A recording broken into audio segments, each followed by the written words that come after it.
Yuki is kind-hearted, but an unpopular loser who gets ignored by everyone at school until a god invites him to play a death game. Out of options, Yuki pairs up with a psycho baddie who helps him become the next god.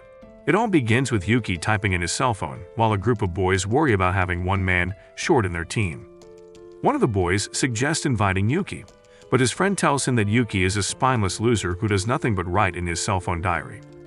On his way home, Yuki comes across a rock and writes in his diary that even though his mother blessed him with main character looks, he turned away all the lame gooners in his elementary school since he had always been very demure, very observant.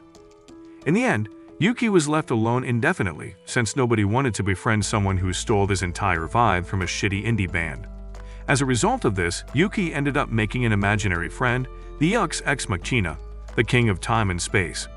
During one of his conversations with the Deus, Yuki gets roasted hard by his imaginary friend's assistants. Murmur, who tells Yuki that if he continues to behave like a schizo freak, then his surleaks a lot will never get any action. On that note, the Deus asks Yuki if he would like to change his lonesome life. Yuki remains silent, which prompts the Deus to tell his friend that he will change his fate. That night, a woman in the alleyway gets deactivated from life by a serial eater. When morning comes, Yuki finds his cell phone diary next to him. He opens it and finds his diary entry for the day already filled in and wonders if he did that in his sleep. Yuki dresses up for school when the news reporter informs about the eating that took place yesterday night. This startles Yuki as he realizes the diary entry he supposedly wrote in his sleep matches with the events occurring in real time.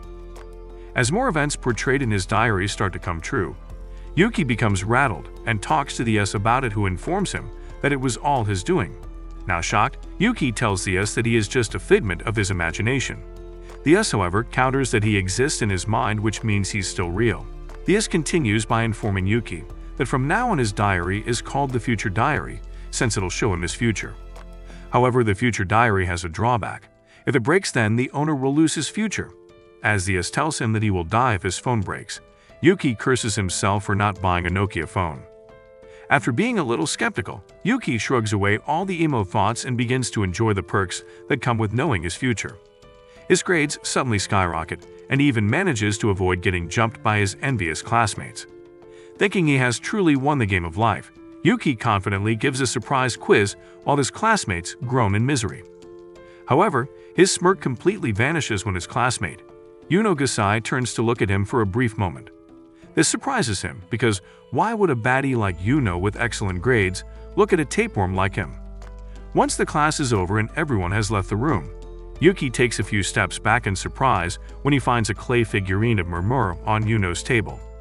He quickly opens his cell phone and finds the words "The End" written. Now terrified, Yuki loudly wonders what kind of future is this when suddenly Yuno appears and tells him that his future is as dark as his mother's chocolate starfish. This scares him even more, causing Yuki to haul his ass out. While running, Yuki opens his phone and realizes his future has changed again. This time the diary entry tells him that Yuno will be chasing him around the city. Terrified, Yuki enters an elevator when suddenly Yuno makes an appearance. Now trapped with a Hello Kitty girl, Yuki reaches for his dart to stab Yuno when she suddenly kisses him and tells him that the future told her he won't stab her. Yuno further tells him she isn't the one who is trying to kill him. Through the glass door, Yuki sees a masked man holding a sword. Yuno then tells him that the man is the serial eater and also the third holder of the Future Diaries. The more Yuki listens to Yuno, the more he realizes that she has been keeping tabs on him.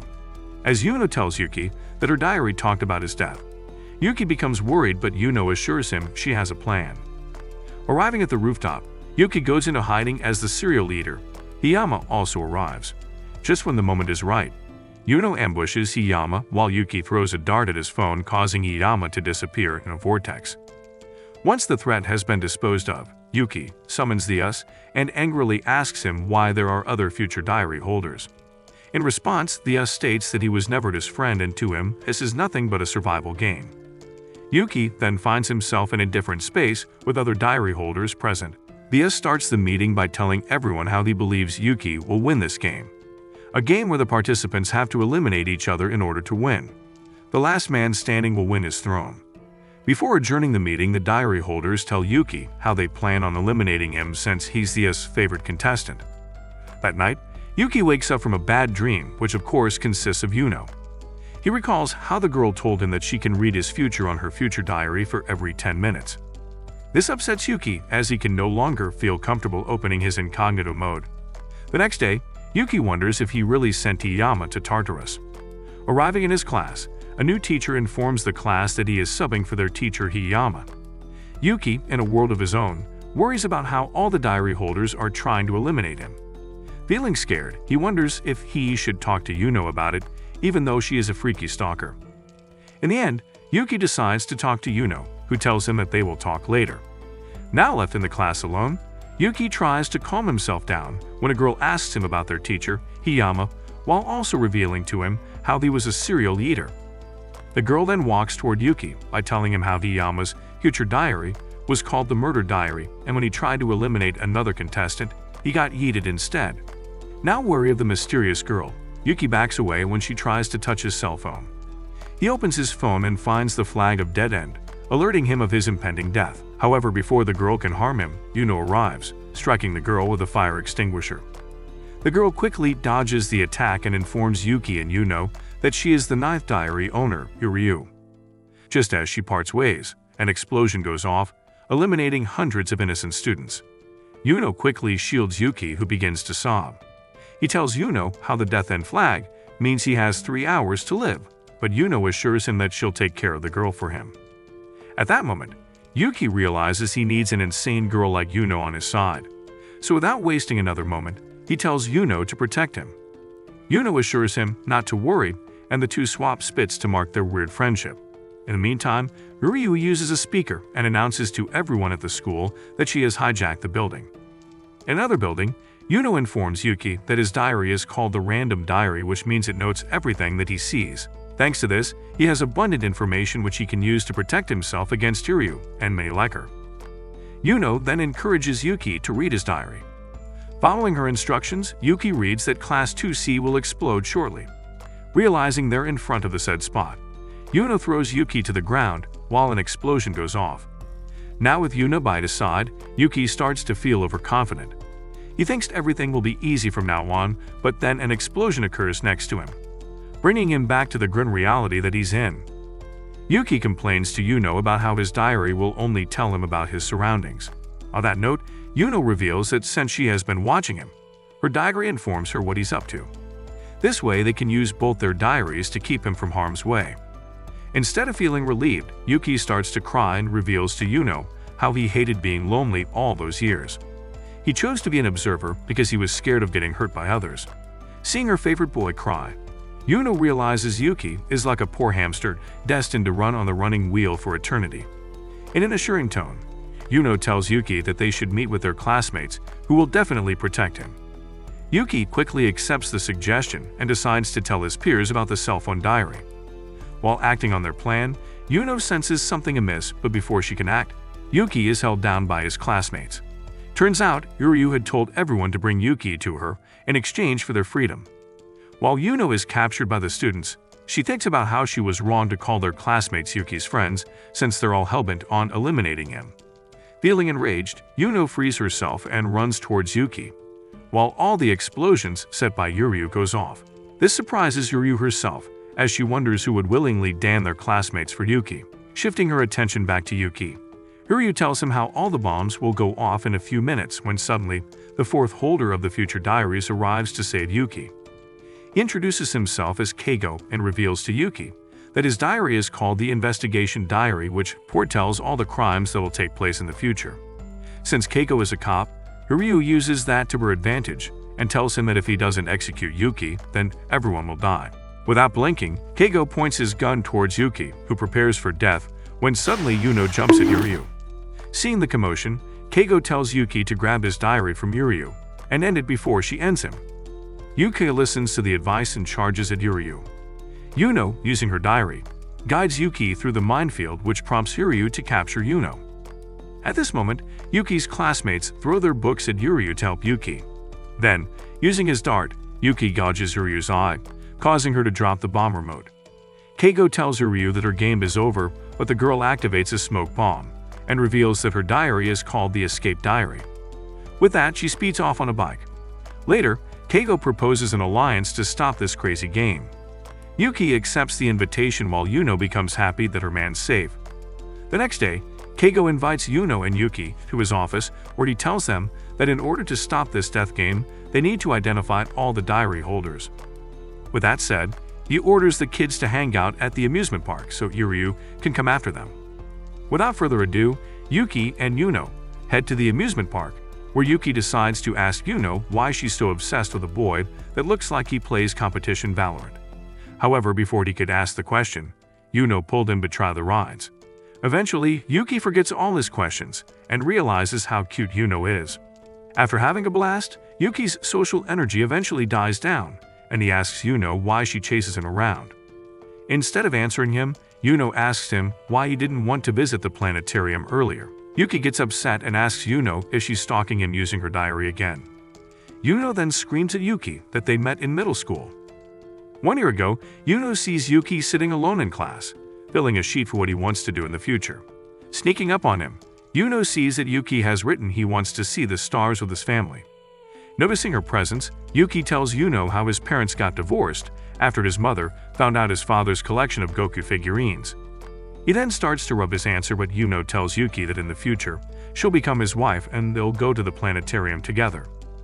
In the present, Yuno kisses Yuki's forehead, and the two head to Yuno's house. Elsewhere, Yuryu receives help from a stranger who brings her to his place.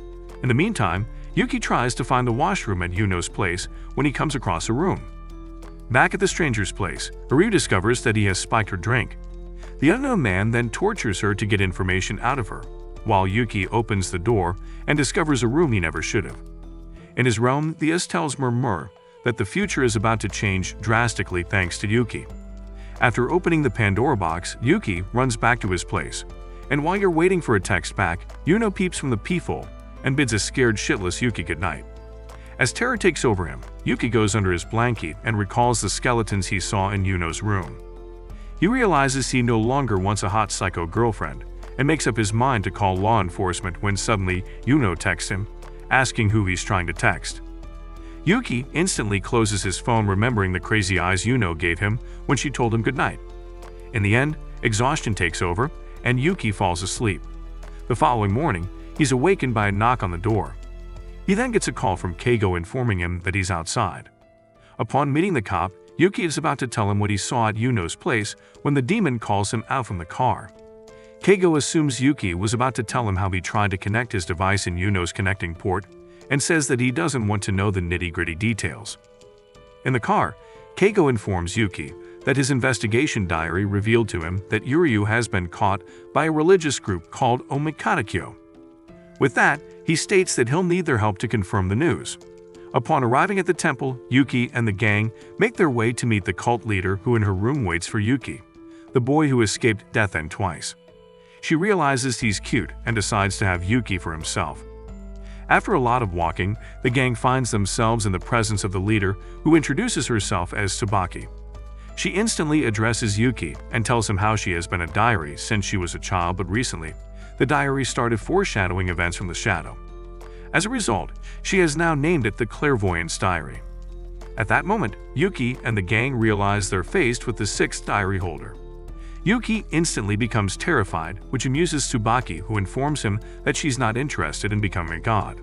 Surprised by the revelation, Keigo tries to get to know her angle, which Subaki reveals quickly. The Death End flag has appeared on her diary, informing her of the impending doom that awaits her. Subaki states that she wants Yuki in exchange for Yuryu, since the boy managed to escape death twice. As always, Yuki freaks out like the pathetic crybaby he is. After a little panic attack, Yuki decides to stay for one night with Subaki. The two have a conversation where Subaki informs Yuki that Yuno is going to destroy his life. A few meters away, Yuno reads about how Subaki is badmouthing her and decides to clock that bee. All of a sudden, Subaki's cage gets lit up on fire, while the devotees in the temple go on a murdering rampage. Yuki, startled by all of this, tries to help Subaki when Yuno arrives and insists they go home. Despite being scared of Yuno, Yuki asks her if she's trying to get him home so she can make a broth out of him. After being called insane by the man she loves, Yuno begins to cry while Yuki goes to save Subaki. The water sprinkler finally goes on, extinguishing the fire and the madness. Meanwhile, Yuno stands between the fallen bodies and reaches the decision that Subaki must have poisoned Yuki's mind. On the other hand, Yuryu finds herself chained in an underground cell. The stranger plays with her gouged eye and tells Yuryu that she is no match for Subaki. Back inside Subaki's cage, Yuki gets told by her that her followers seem to be under hypnosis. The two then decide to use the clairvoyant's diary to figure out who is trying to eliminate her. However, when her diary shows her report on multiple suspicious persons, Yuki and Subaki deduce that the real perp is once again using hypnosis. Subaki and Yuki decide to take action when Yuno appears and tells Subaki she's about to die here. Suddenly, Yuki's diary informs him about his death and flag, alarming both him and Yuno. In the underground cell, the stranger transforms into a crazy get-up, which makes Yuryu realize that only a diary holder can be this batshit crazy. However, instead of being fearful, Yuryu tells the crazy man that he doesn't know that he's up against an even crazier person, hinting at Yuno. Back on the surface, Yuno figures something out and tells Yuki to strike the corpses. The man holding Yuryu hostage wails in surprise when he learns Yuno has figured out his strategy. Turns out, Subaki's followers were ordered to play dead by the 12th diary holder, Yomatsu. As Yuno begins to slay the lobotomized followers, she asks Yuki to pick between her and Subaki. Startled by this bizarre demand, Yuki asks Yuno what she means, and the girl states that since her lobotomized followers are targeting her, it would be better if they left without her. While Yuki struggles to make a decision, Subaki thinks back on her shitty life. Ever since she was young, she had crappy eyesight and was instead blessed by the power of clairvoyance. Her parents created the Omikata so that she would have devoted followers to make her life easier. But as she grew up, she realized her parents were liars who had concocted this lie about her possessing the power of clairvoyance. In reality, they just wanted to form a cult with her as the puppet leader. However, despite everything, she was content with her life as her parents took great care of her. All that changed when her parents got nerfed by God in an accident. The person in charge of the temple then started asking the followers to expel their sins by expelling their baby Gravy and Subaki, who was then tormented every day. In the underground cell, Yuryu sees Yomatsu holding a voice recorder and asks him about it. Yomatsu then reveals that the voice recorder is his future diary, Aka the Justice Diary, which tells him who he should protect. All of a sudden, the recorder signals Yomatsu to act, causing him to hand the prison's key to Yuryu. Before departing, he tells Yuryu that she can leave if she likes. Back on the surface, Yuno, Yuki, and Subaki decide to leave the temple. However, while running, the kids realize that the followers are back to their senses. Subaki tells Yuki that they should face the enemy, which causes Yuno to go off the rails. As she begins to confront Subaki, Yuki gets a call from Keigo, who informs him that he has taken Yuryu into his custody and that the 12th is headed their way. All of a sudden, 5 masked people arrive claiming to be the 12th. They tell Yuki they're here to take Subaki's life, while also revealing how one of them has swallowed a time bomb which will explode shortly. Yuno once again urges Yuki to leave without Subaki, but when he refuses to do so, Yuno takes out Yomatsu herself. All of a sudden, the entrance door is shut off by Subaki's followers, who then apprehend both Yuno and Yuki. Subaki then reveals her true goal, that she planned on eliminating him, Yuno and Keigo all at once, using Yuryu as bait, but Yomatsu destroyed everything. Calming down, Subaki plants a kiss on Yuki and hopes that her death and flag would disappear now. However, when the flag doesn't disappear, Subaki becomes confused. Suddenly, Yuno grabs a hatchet and cuts Subaki's arm for kissing her man. As Subaki falls in pain, Yuno hands her future diary to Yuki and pushes him to safety while she ends up collapsing due to fever and fatigue. As Yuki takes cover, he begins to sob, realizing that Yuno was right about Subaki, and all this time, she was trying to just protect him. In the meantime, Subaki plans on luring Yuki by announcing how she will put Yuno through the same fate she went through. Not wanting Yuno to get tainted, Yuki makes the bold decision of saving her. As he arrives to confront Subaki, the girl tells him that he can't do any harm to her since her clairvoyance diary and followers allow her to see things she can't see herself. Yuki strategies and throws a ball, causing all the followers to be momentarily distracted. He then throws a dart at Subaki's diary, which ends up eliminating her. Once the threat is dealt with, Yuryu and Keigo are shown to have forged an alliance. The next day, Yuki goes to pick his mother, Ria, from the station. Ria is a game developer, and as a result, she goes on long business trips, leaving Yuki behind.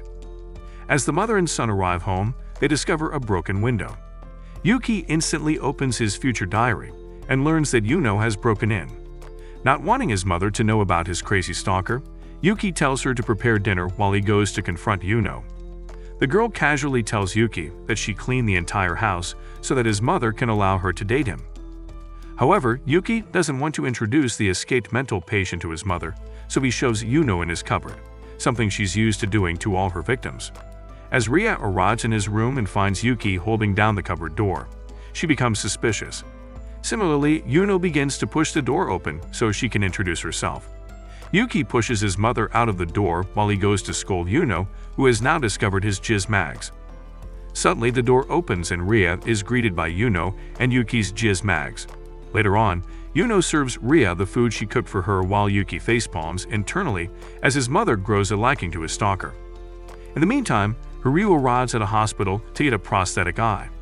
She notices a group of kids and asks the doctor why there are a bunch of crotch goblins. The doctor reveals that these kids belong to the people that perished in the Omikadekyo incident. In this realm, Murmur notes how the future diary's physical form depends on the characteristics of the users. She also tells the S that he better pray they find a candidate to take his position before he dies. Back at Yuki's place, Ria informs Yuki she has to take temporary custody of one of the kids that became a loser orphan due to the tragedy that occurred in the temple. Before Yuki could throw a tantrum, Ria tells him that since she is a cool mom, Yuno will be staying in his room tonight and they can frick if they like. However, the idea of having Yuno in his room leaves Yuki frightened, since he's the only one that knows that B is total bananas. That night, Yuno waits for Yuki to crawl in her futon like her Uncle Steve. However, when he doesn't, Yuno asks him if his baby shooter doesn't work.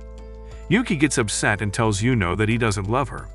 Instead of being dejected, Yuno tells Yuki that her future diary has predicted they'll be in game. Feeling shy, Yuki hides himself in his blanket and thinks about Yuno. He admits that Yuno is mad pretty, but the problem is she has multiple bodies and not the kind which makes red-pilled dudes mad. While Yuki eventually falls asleep, Yuno thinks about how she's glad Ria is a good woman or else she would have had to use her tools. In the morning, Ria introduces Reizuk to Yuno and Yuki. Seeing the kid play, Yuki becomes sad over how he lost his parents because of Subaki. Turns out Reizuk is another loose nut as he possesses one of the future diaries, called the Hypervision Diary, which is a picture diary that only shows 3 entries per day. Knowing that both Yuki and Yuno are a strong team together, Reizuk makes a plan to eliminate 2 birds with 1 stone. During dinner, Reizuk waits for Yuki and Yuno to eat the cherry which he had filled with poison. However, before Yuki can eat the cherry, Yuno stops him and tells Yuki that the cherry feels heavier than it should. She instantly throws the poisoned cherries, leaving Yuki to think about how Yuno has found new ways of being crazy. Reizuk, on the other hand, is very impressed by Yuno and her tenacity to protect Yuki. However, not one to lose hope, Reizuk tries to electrocute Yuno, but before he could do so, Yuki reads his diary and realizes that his future got rewritten, indicating the presence of a diary owner. Just when Reizuk is about to give Yuno an electroshock, Yuki saves the day while Reizuk happily runs off. Later on, Yuki tells Yuno that they should find Reizuk's diary to stop him, but Yuno insists that executing him will be easier. She ends up relenting when Yuki tells her no PP, but she slays Chucky. After a whole day of searching, Yuno grows impatient and chases Reizuk with a hammer. However, she ends up hitting Ria, which causes her to faint. Yuki lightly reprimands her and tells Yuno to focus her energy on finding the diary. Yuno, being a good obedient girl, follows Yuki's advice and comes to the conclusion that Reizuk is hiding his diary in a package. The doorbell suddenly rings and Yuno sends Yuki to fetch the package. However, when he does so, a poisonous gas catches Yuki off guard. Reizuk cackles as he announces that this was all a trap. As Yuno drags Yuki to the toilet, Reizuk tells her that he wants to play a game of hide and seek. If she manages to catch him while the house is filled with poisonous gas, she'll get an antidote for Yuki. Without wasting another minute, Yuno searches high and low for Reizuk. Eventually, she finds him, but the little rascal electrocutes her before she could reach him. Sensing Yuno's pain, Yuki goes and kisses her lips, which fills Yuno with newfound determination. Now back in the game, Yuno uses her knife to end Reizuk. However, before she can inject the antidote in Yuki, Yuno ends up fainting. Luckily, Ryu arrives and injects Yuki with the antidote. Before leaving, she tells Yuki that Yuno will be his biggest threat. The S summons the players and reveals that only 8 of them remain in the game. Suddenly, a player asks the S if he can let another player have ownership of his diary. 2 weeks later, Yuki recounts the events that transpired after Rizuku died. Since the case was handled by Keiko, they managed to convince Ria that Yuno accidentally struck her with a hammer while chasing after an intruder who also abducted Rizuku. Yuno then greets him and tells Yuki that since they're starting a new school, he should refrain from using the future diary, as it'll bring unnecessary attention towards him. Yuki agrees and goes to his class while Yuno heads to hers. Upon arriving, Yuki finds his heartbeat rising as he discovers a lot of unfamiliar faces. Suddenly, a boy named Oji tells Yuki that he's surprised to see him. Turns out, Oji is one of Yuki's bullies who also turned on him when Ryu hijacked the school. Oji continues the verbal assault by loudly telling everyone how it was because of Yuki that most of their old classmates died.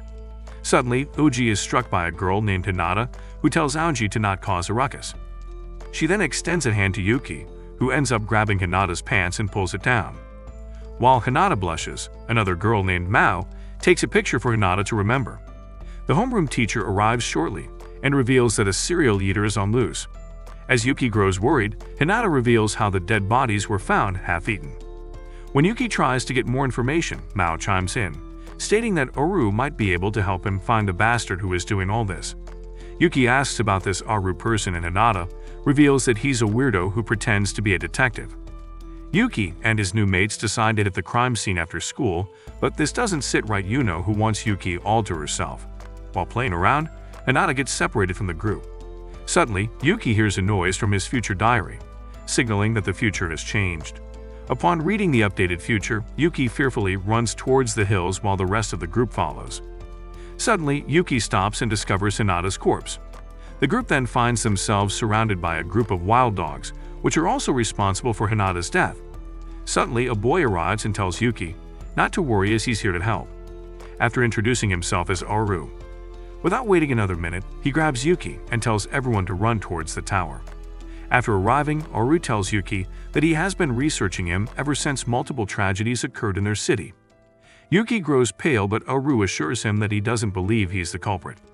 To prove that he's not suspicious, he tells Yuki to look at the dogs who are clearly after him. Yuki, thinking Oru is his well-wisher, starts to relax when Yuno tells him to be on guard. She states that the one controlling the dogs can be in the room with them, which causes everyone to worry. All of a sudden, the dogs start going bonkers. Seeing his friends panic, Yuki decides to use his diary to predict the attacks made by the dogs. At night, the dogs give up and leave for home. Uji praises Yuki, which prompts him to reveal the secret behind his future diary. Suddenly, Mao sneaks up and holds a knife at Yuki's throat. After taking his phone, Hinata makes a reappearance and reveals that her diary is called the Breeder's Diary. She also states that her true objective is to take Aru's diary. A week before, Hinata is called by her father, who reveals that he's behind the recent murders.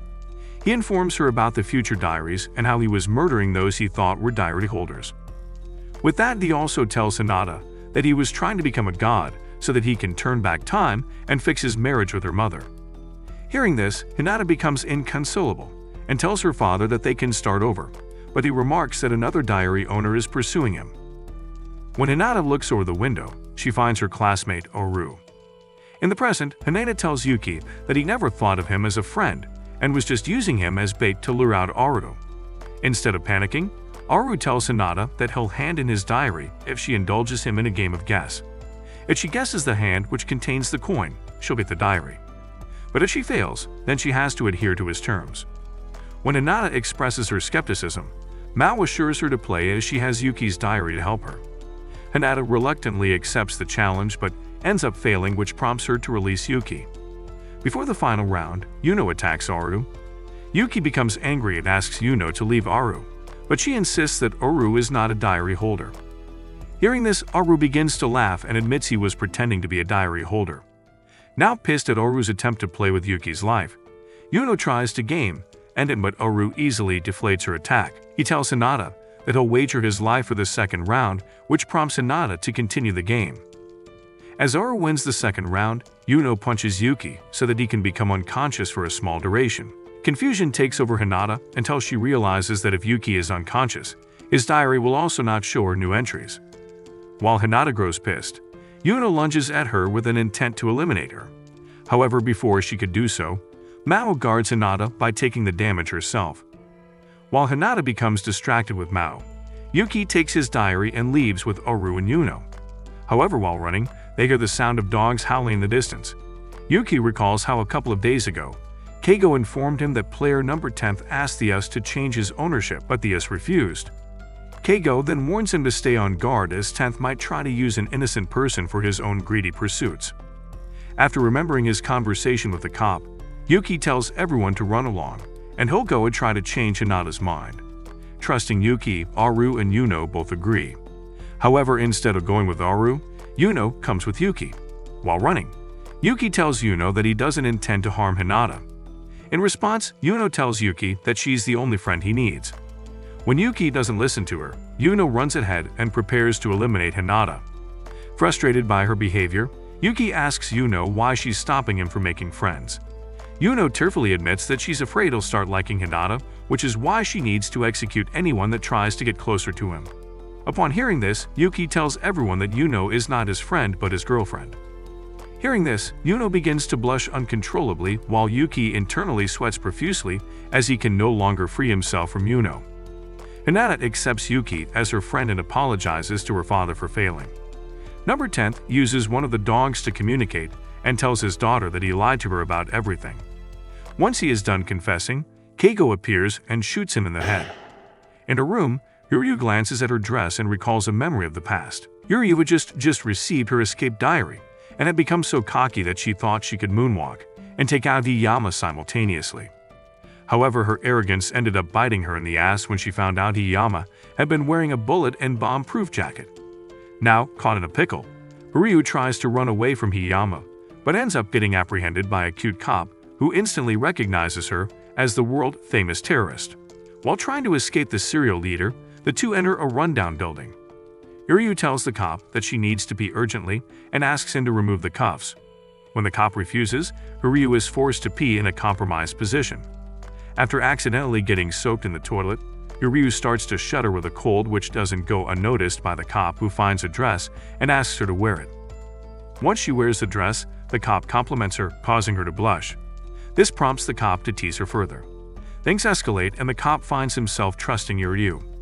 When Hiyama arrives, the two decide to work together to escape the madman. However, this love story doesn't have a happy ending because in the end, Ryu shoots the cop and makes her escape. In the present, Oru tricks Yuki into having a pretend wedding with Yuno. While Yuno is happy, Yuki regrets lying to Yuno as he hates every second spent with her. Arriving at the location, Yuno and Yuki are both forced into their wedding dresses. When Yuki sees Yuno in the white dress, he forgets everything and starts to enjoy himself. After taking pictures, Yuki asks himself why he doesn't let himself fall for Yuno. At first, he thinks it's because of Yuno's stalking tendencies, but then realizes that it's because he saw a bunch of dead bodies just casually hanging out in Yuno's house. After having a fake wedding, Yuki carries a sleeping Yuno back to her place. However, upon arriving, he finds Oru there who explains that he has been investigating her house, including the forbidden room, but the only thing he discovered behind the door was a massive hole in the ground. When Yuki questions Yuno about what happened to the corpses that were once in the room and why there's now a hole, she claims to have no idea what he's talking about and invites Yuki to explore her home. Yuki goes nonverbal when he realizes that Yuno has no memories of his previous visit. On the way back, Oru confides in Yuki, saying his goal was simply to make Yuno confront the truth about her actions to help stabilize her. However, he believes her mind is currently so unstable that she has rewritten her own memories in order to cope. He adds that the only time Yuno seems mentally stable is when she's with him. Meanwhile, Keigo frames Yuki and Yuno as the prime suspects in the murder of Hinata's father. A few weeks ago, Keigo bows in front of Yuryu and asks her to form an alliance with him. At first, Yuryu rejects his request, telling him that he has Yuki. In response, Keigo tells her that he doesn't want to be BFFs with Yuki as he's not trying to be a god. So it has to be her, who wants to become a god and reform the world. With that, he tells Yuryu that he has just one request. In the present, Yuki is apprehended by the cops and brought to the station. Yuno assures him that everything will be okay since she's with him. Yuki internally thinks about how her being with him is his biggest source of worry. Suddenly, Yuno's crazy switch gets switched on as she begins looking for weapons to slay Keigo. Seeing this, Yuki quickly assures her that he'll be fine. Once Yuki steps into the interrogation room, Keigo asks him to play Russian roulette with him. In the meantime, Yuno's diary informs her that Keigo is a threat, causing her to take action. She arrives at the interrogation room and shoots Keigo just as he had wanted. When the cops find her with a gun, Yuno takes one of them as a hostage to flee the police station with Yuki. However, in the attempt to escape, Yuki ends up shooting a cop. Keigo reads all of this in his investigation diary and initiates phase 2 of his plan. He orders all the cops on standby to take down Yuki and Yuno at all costs. In the meantime, Yuno and Yuki read on the future diaries that they'll be eliminated by Keigo. This drives them to jump from the police station's roof. However, after surviving, Yuno and Yuki end up becoming state fugitives. While hiding in the hospital, Yuno and Yuki find Keigo's wife bringing donuts. Hunger takes over the kids, and they decide to tail her when suddenly, Ryu appears and apprehends Yuki. As Yuki tries to free himself, he ends up activating one of Ryu's bombs, which causes a huge hole in the floor.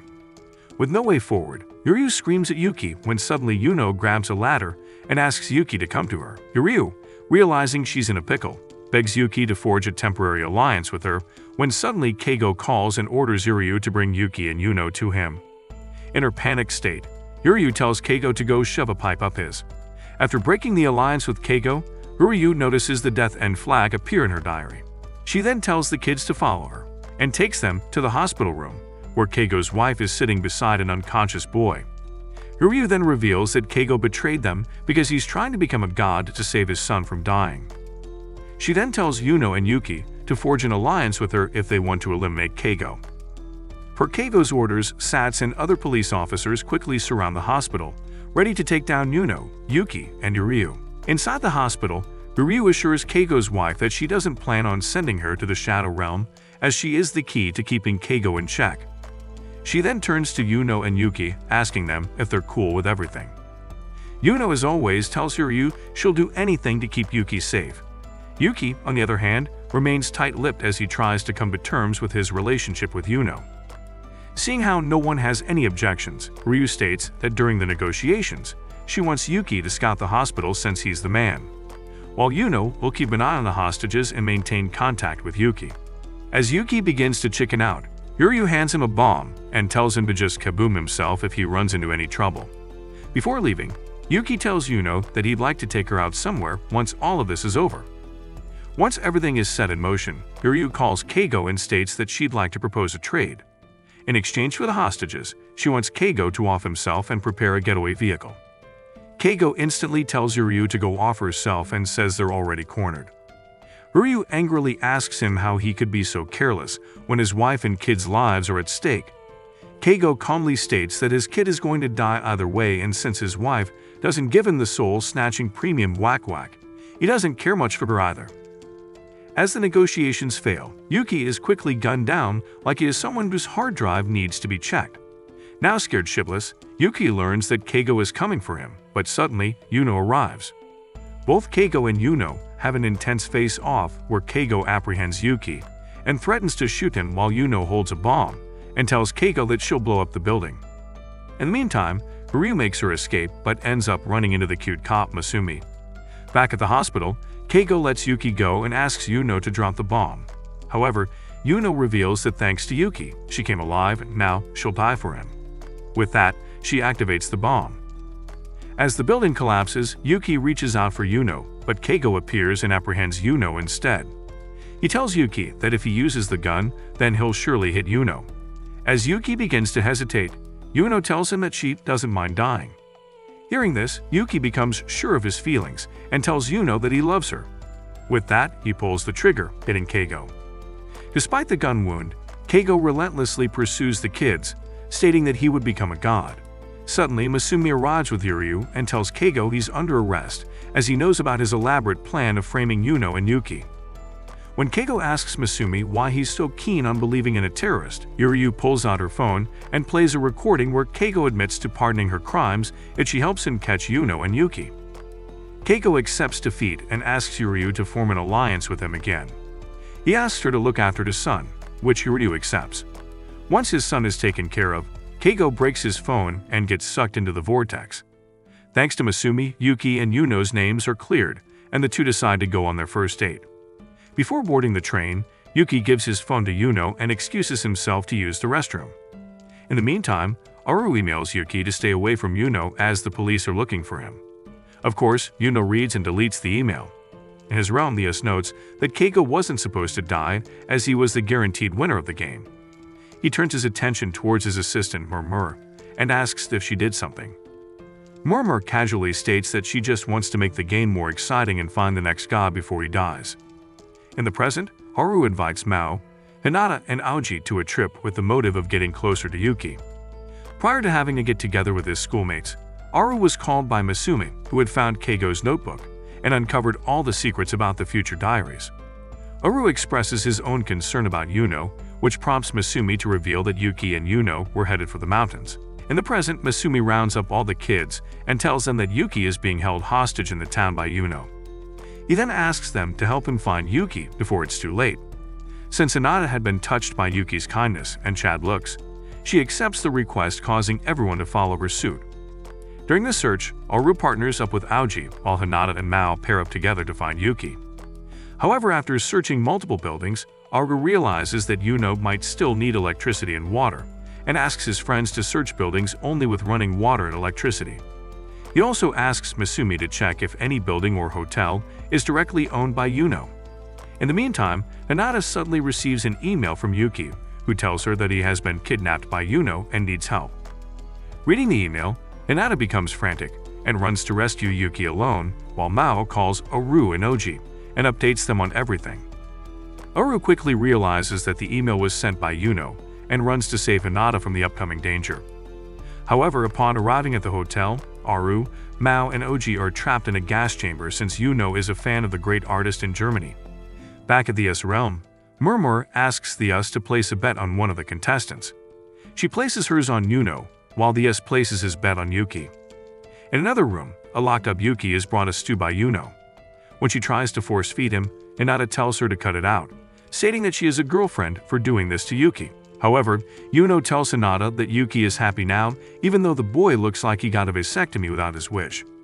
Yuno turns her attention towards Yuki and says that they'll be safe in this room as no diary owner will be able to harm them. Back in the gas chamber, Aru notices a camera and uses it to communicate with Yuno. He asks her if she has two skulls with her, which ticks her off. Aru continues by telling Yuno that she investigated the big hole in her house and found 3 bodies. Yuno angrily screams at Aru, saying that he woke up Mom and Dad. After finding out the identities of the 2 bodies, Aru asks Yuno who the 3rd body belongs to.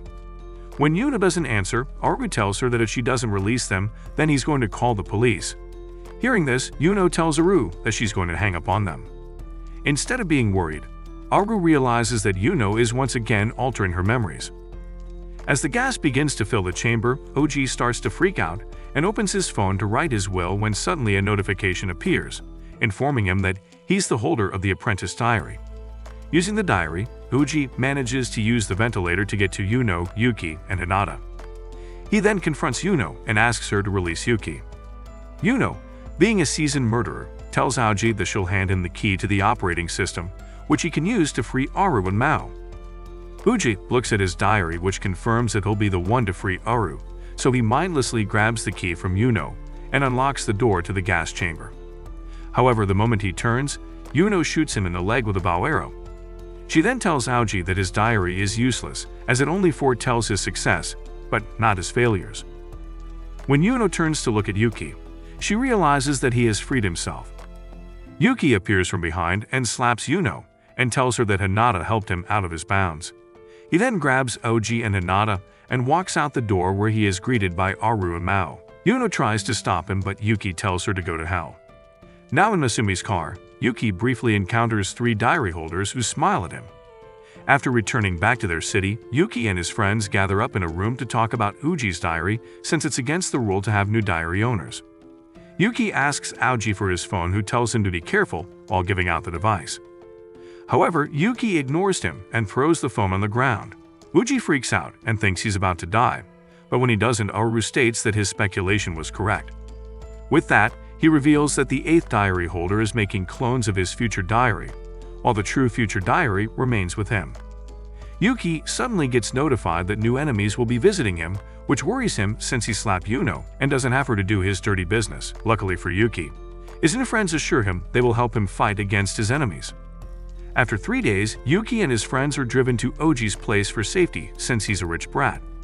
Aru, being a genius, reveals that the clone diaries are connected with the main diary through a server, so if they cut the phone signals, the subsidiary users will be unable to do anything. However, when they're about to act on their plan, somebody cuts off the power supply, which enables Yuki's group to act on their plan.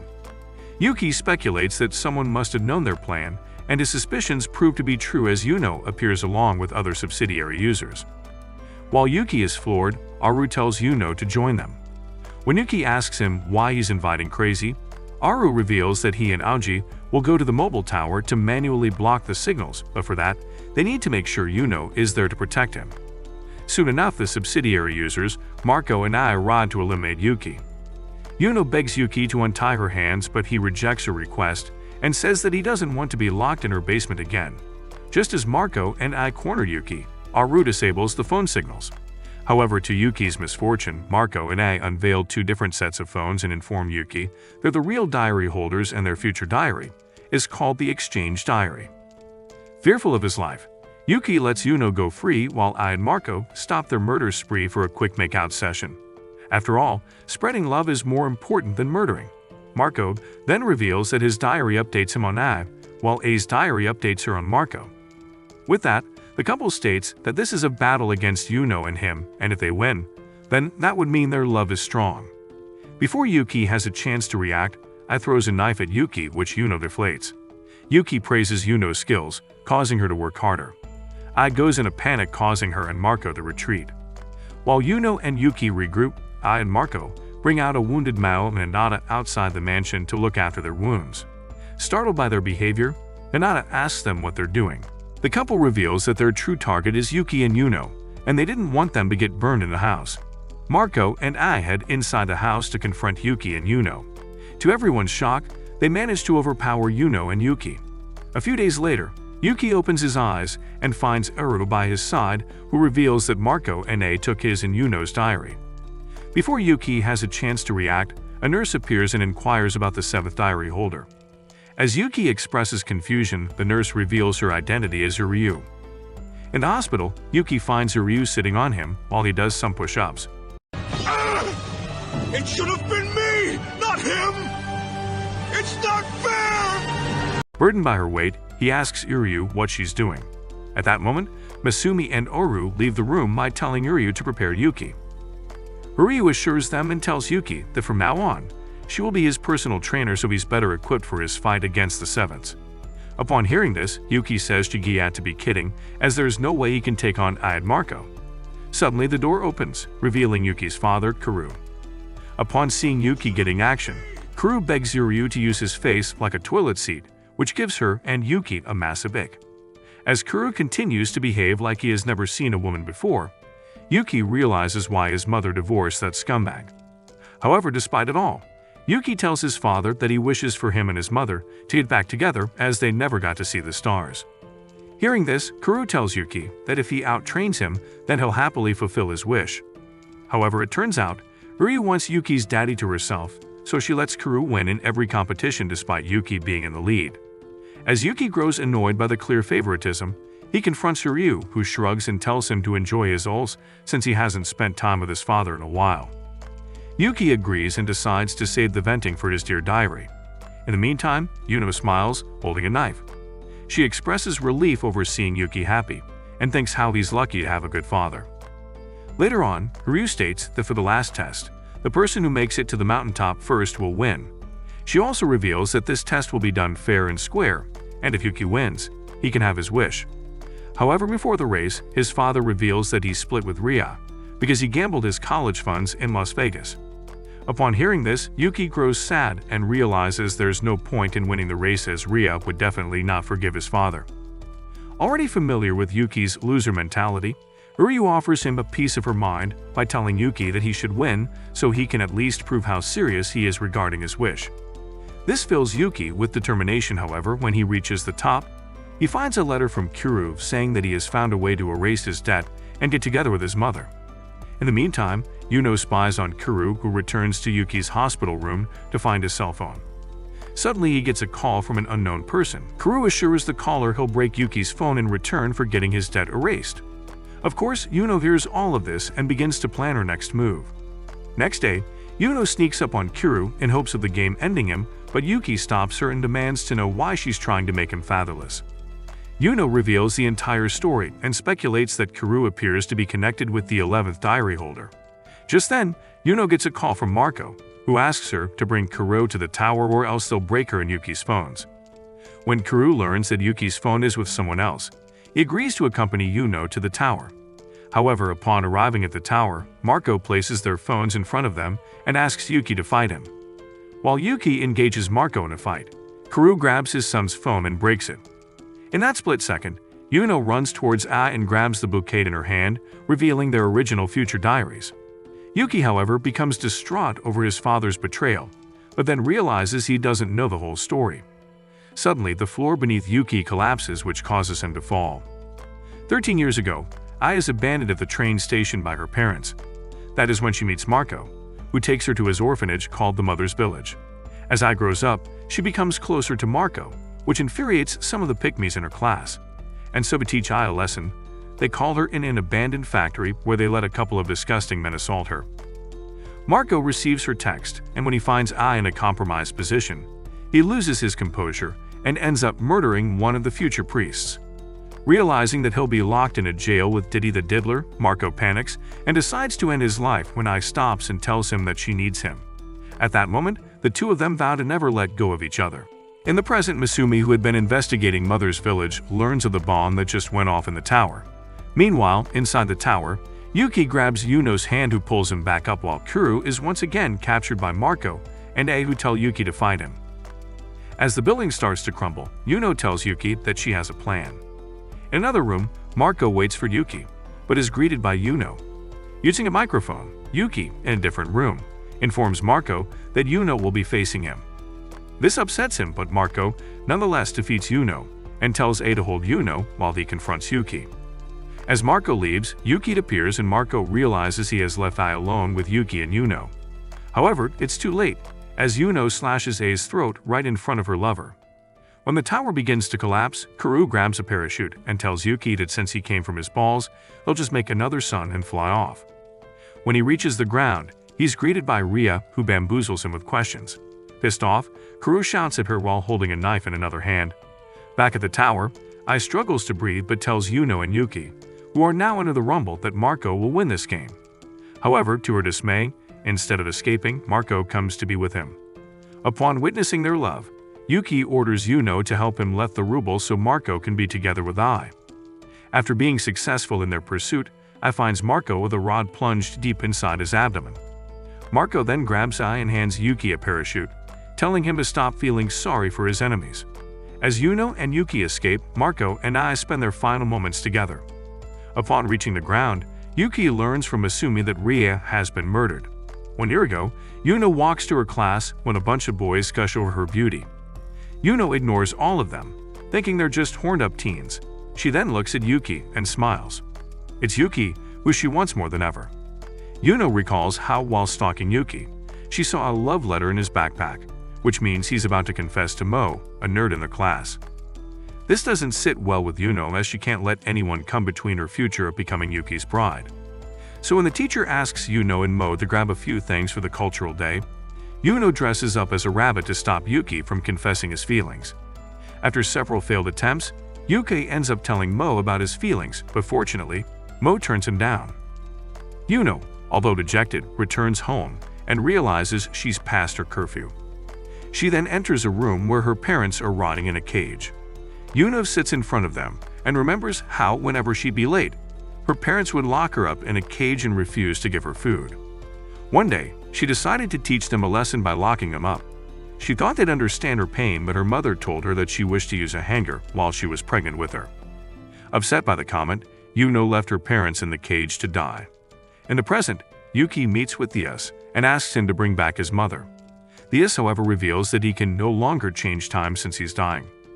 Murmur chimes in, telling Yuki that everyone will soon die if somebody doesn't replace the IS before his death. Returning to his house, Yuki finds his father home. He sees a ticket to the pawn shop and decides to tail his father in hopes of collecting the evidence which will tie him to Ria's murder. The next day, Yuki does as planned. He follows Kuru to a shrine and confronts him by grabbing his bag. When he finds a telescope, Kuru breaks down and apologizes for his mistakes. He reveals to Yuki that he wanted to see the stars with him before he gets locked up. Seeing Kuru in a pathetic state, Yuki decides to forgive him.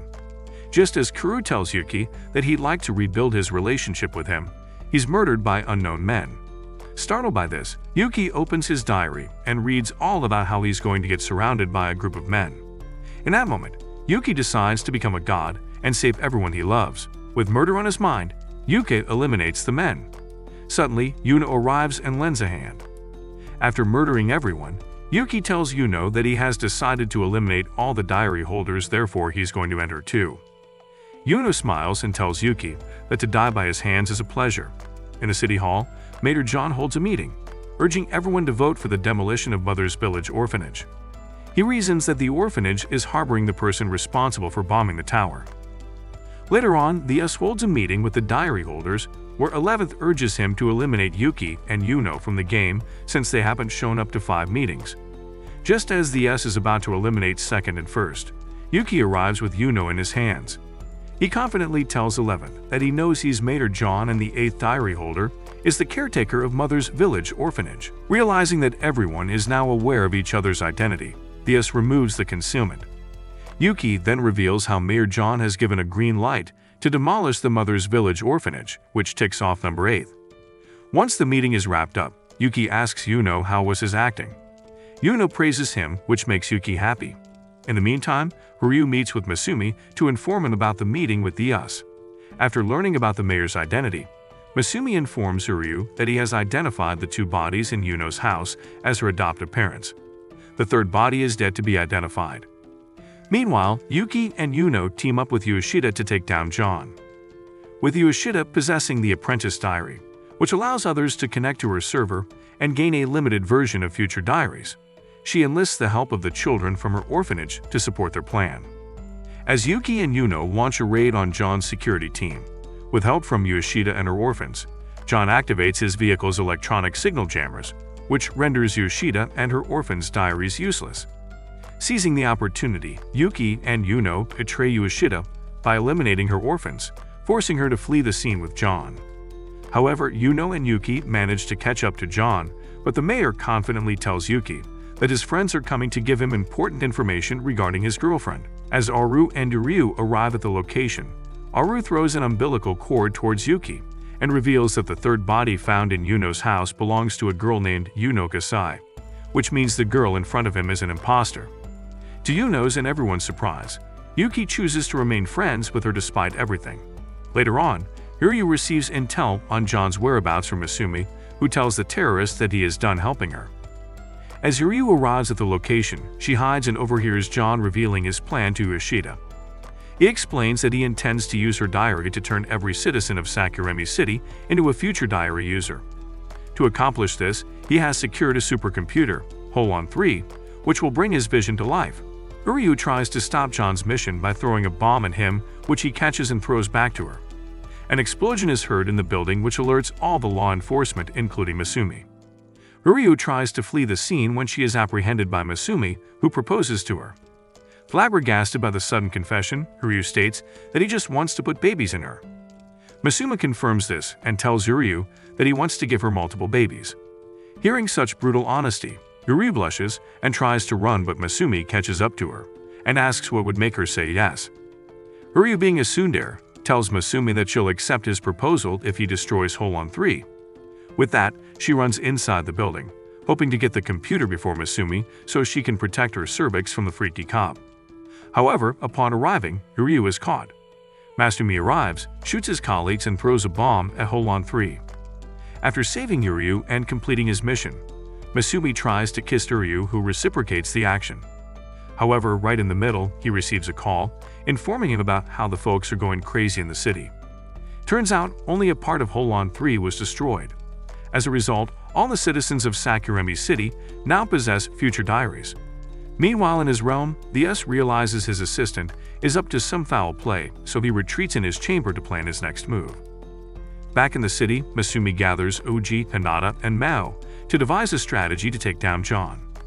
As they work on the plan, Yuryu gets closer to uncovering the secret behind John's diary. In the midst of her investigation, she is suddenly summoned by the Us, who attacks her. However, when she looks down, she realizes it was nothing more than an illusion. With more urgent matters to address, Yuryu questions the S about John's diary. The S reveals that John possesses the Watcher diary, which allows him to spy on other diary holders. It is also revealed that John played a significant role in the creation of the future diaries. After unlocking John's secret, Yuryu tells the rest of the gang to write lies in their diaries, so they can confuse John and land a surprise attack. However, John realizes what they're up to and plans accordingly. In the end, Yuryu and her gang are intercepted by John's men. Yuryu loses a hand, and when she's about to be shot down, Masumi uses his wounded body to protect her. Yuki and Yuno arrive, having cleverly used Yuryu's group as a diversion to execute their own mission. Their plan is to pressure John by appealing to his conscience by taking civilians as hostages in an attempt to force his hand. When the coercion plan falls through, Yuki orders Yuno to free his friends while he goes after John. However, before that, Yuryu tells Yuki that she's going to pair with him for the mission, but if it fails then, she'll eliminate him for using her and Masumi as bait. In the meantime, John enters a bank owned by Yuno Gesei's parents with the intent of locking himself in a safe vault. Just as he's about to do so, Yuki and Yuryu arrive to stop him. Unfortunately, they're too late as John shuts himself. Seeing how their plan has failed, Yuryu turns her gun at Yuki, fully prepared to shoot him. As Yuki hides, Yuryu reveals how she grew up in the Middle East, surrounded by camels and terrorists. She tells Yuki that everyone has a sob story and how his plan of becoming God and bringing back his parents is stupid. In the meantime, John watches the confrontation between Yuryu and Yuki from the monitor installed in the vault. He sighs in contentment as he thinks about how he is untouchable, since only him and members of the Gasai family can open the vault. Elsewhere, Yuno makes an attempt to slay Ueshida, but is stopped by Aru. During the confrontation, Yuno gets a notification on her diary, informing her about Yuki's predicament. In the meantime, Yuki comes out of hiding with a gun and admits to Yuryu that he hates all the bloods but has no choice. Yuryu becomes angry and tells Yuki to stop being so pathetic. She raises her gun to take down Yuki, but ends up hesitating herself, allowing Yuki to shoot at her first. As Yuki returns to confront John, he insults Yuryu, which upsets Yuki. Just then, Yuryu arrives and tells Yuki that she's going to self-destruct using a bomb, so that the vault can get destroyed too. However, Ryu's death goes in vain when the vault remains intact. Suddenly, Yuno arrives and consoles Yuki by telling him to destroy the Holon. Yuki, still grieving Ryu's death, does as told while Yuno opens the vault and takes down John. Later on, Aru tries to figure out the truth behind Yuno's identity when suddenly big black circles take over the world, destroying everything in sight. Murmur becomes worried as she wonders if the Us did something to fasten up the process when suddenly Aru and Ueshida appear in front of the Us. Aru thanks the Us for granting him an audience and then asks if the new god can reset everything, which Yuki intends to do. As the Us reveals the truth to him, Aru tries to hurry back to Yuki, but is apprehended by the Us. The deity tells Aru that his fate is to die with him, revealing how he created him as the observer. Hearing this, Aru becomes speechless, causing the Us to further reveal how none of his actions were made by free will. Unable to accept that his life was a lie, Aru tries to argue, so the Us tells him that if he can name a single event done by his own free will, then he will let him live. As Aru names multiple events that took place in his life, the Us gives him explanations for all of them, informing him how he was subconsciously doing his bidding. Thinking he is lost, the Us dissects Aru's body when the boy states that his love for Yuki was real. A diary appears in Aru's hands, and he tells the Us that him using Ueshida's help to get a subsidiary diary was also his own choice. Aru's body becomes whole again, and with the Us' permission, he returns to the world. In the meantime, Yuki and Yuno make their way to meet with his friends when Yuno asks him if he'll eliminate his friends if they betray him. Yuki reluctantly tells Yuno that he will do anything to become God and bring everyone back to life. As Yuki and Yuno arrive at the spot, they find Aru alone. Yuno then tells Yuki that his friends have betrayed him as they are trying to protect Yoshida. Before Aru can tell Yuki otherwise, Yuno rushes to stab him, but Aru has come prepared. He reveals that his diary allows him to outwit other diary holders. Yuki's mind begins to break, so he ends up leaving Yuno with Aru, while he leaves to pursue Yoshida. Arriving at the location, Yuki is blocked by Hinata, who tells him that Yuno is lying to him, and he cannot bring back the dead. In the meantime, Yuno stabs herself since she can't stab Aru. With a menacing smile, she tells Aru that she's going to tell Yuki that his friend has viciously attacked her. Understanding Yuno's trap, Aru tries to reach Yuki, but realizes he's on a call with Yuno. Meanwhile, on the phone, Yuno tells Yuki that his friends have betrayed him, prompting him to lose his mind. One by one, Yuki murders all of his friends, thinking he'll bring them back once he becomes God. Aru arrives momentarily and tells Yuki how he has been missiled by Yuno when suddenly Yuno arrives. A confrontation between Aru and Yuno unfolds, which results in Aru breaking Yuno's future diary. But to his dismay, Yuno doesn't die. In fact, he ends up gaining a fatal wound. As Aru lies in his pool of blood, he tries to solve the puzzle behind Yuno's identity and why she didn't die.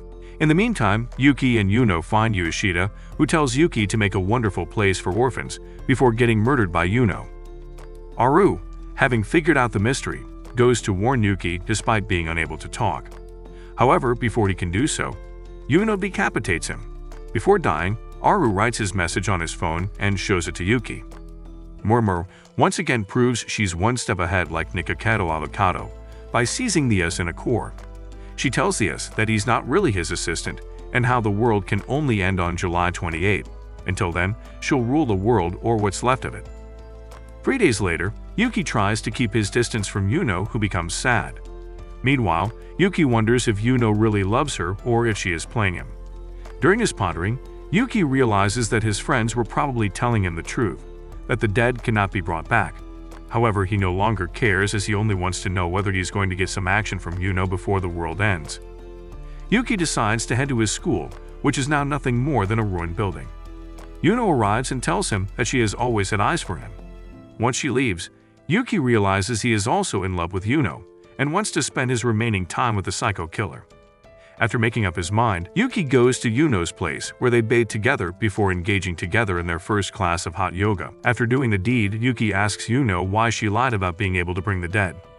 Yuno suddenly brings out an axe, alerting Yuki, but instead of hitting him, she throws it on the floor. Yuno starts to cry and says that she just wanted to cheer him up and asks Yuki to eliminate her. However, Yuki denies her request and tells Yuno that he'd rather die with her than become God. He also admits that he can now fully trust her, except it doesn't make sense for Aru to tell him that she has already become a god once and perform a time-lapse to rewind everything. Hearing this, Yuno grabs the axe and lunges to attack Yuki. She tells him that she really wanted to have a good day with him, but turns out she's into murder after Bang Bang.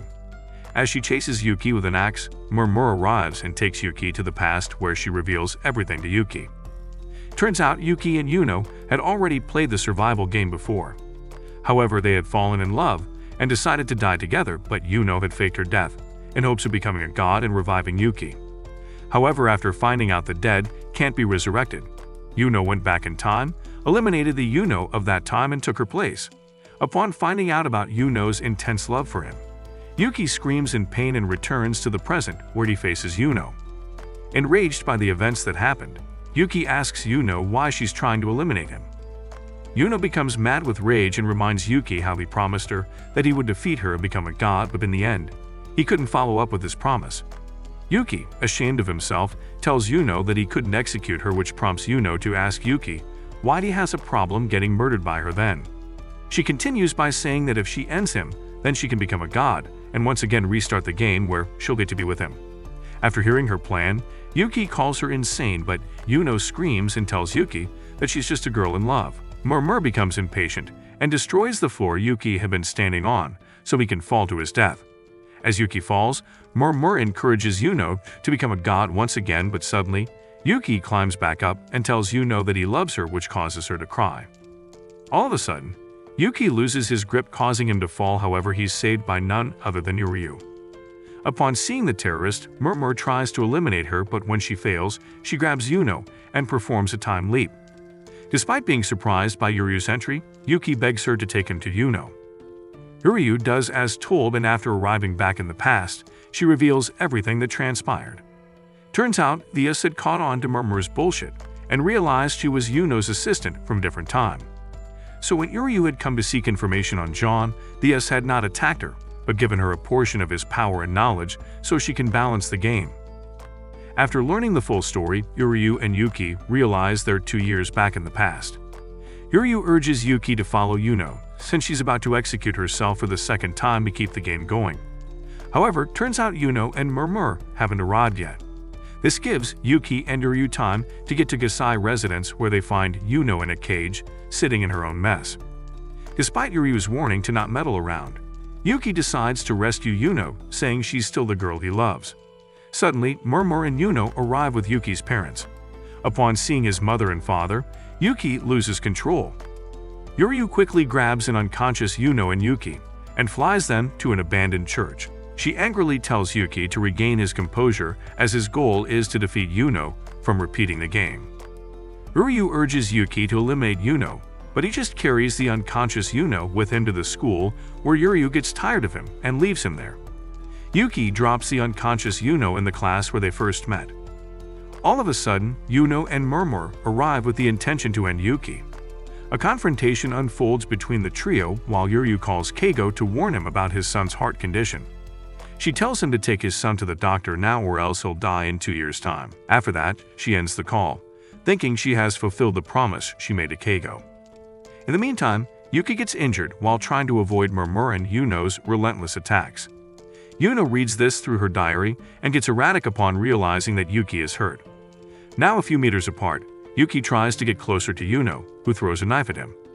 However, as Yuki avoids it, Murmur gets ready to launch an attack when she's confronted by Yuryu. In the meantime, Subaki orders a member of her cult to tell her parents to avoid going for a drive, as she senses something bad is going on in the city.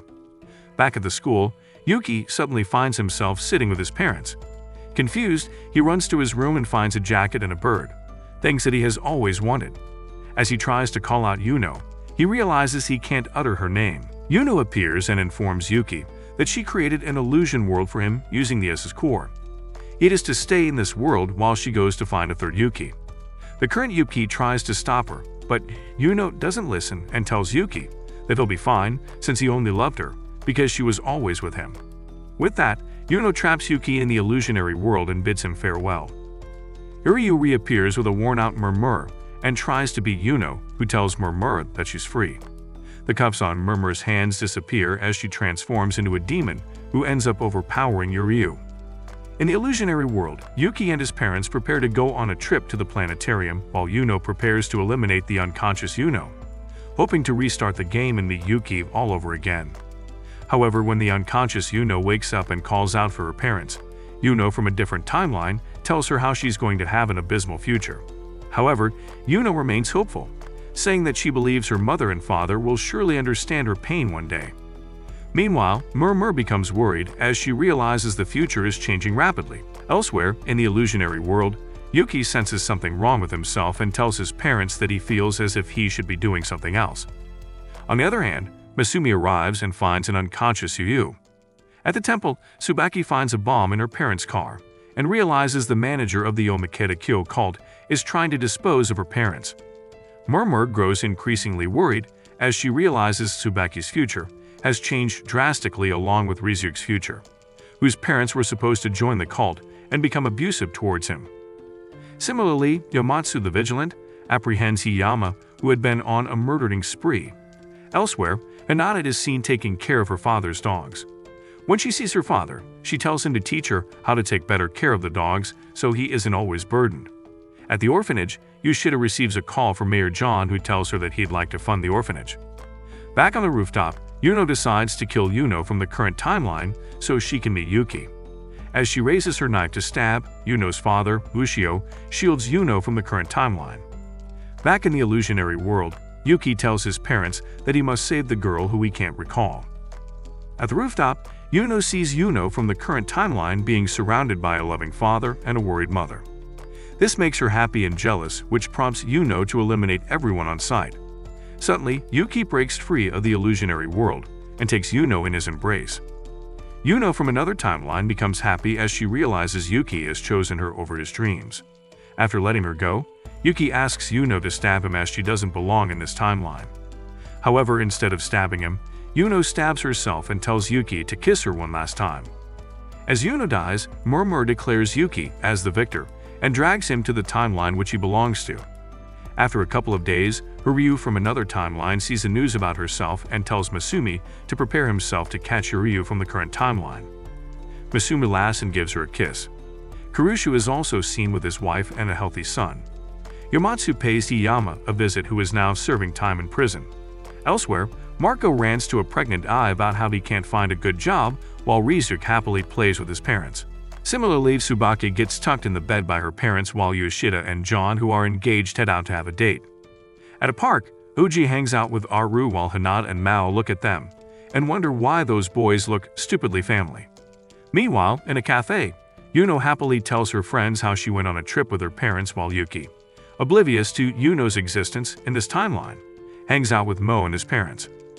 In another timeline, Yuki has now been God for 10,000 years, yet he still mourns for Yuno. Murmur tries to console him by telling Yuki to make new women for himself, but Yuki ignores her and weeps while reading Yuno's last diary entry. Do you think Yuno truly loved Yuki? Let us know by commenting, "I want a psycho baddie." And if you like anime recaps, then watch this video.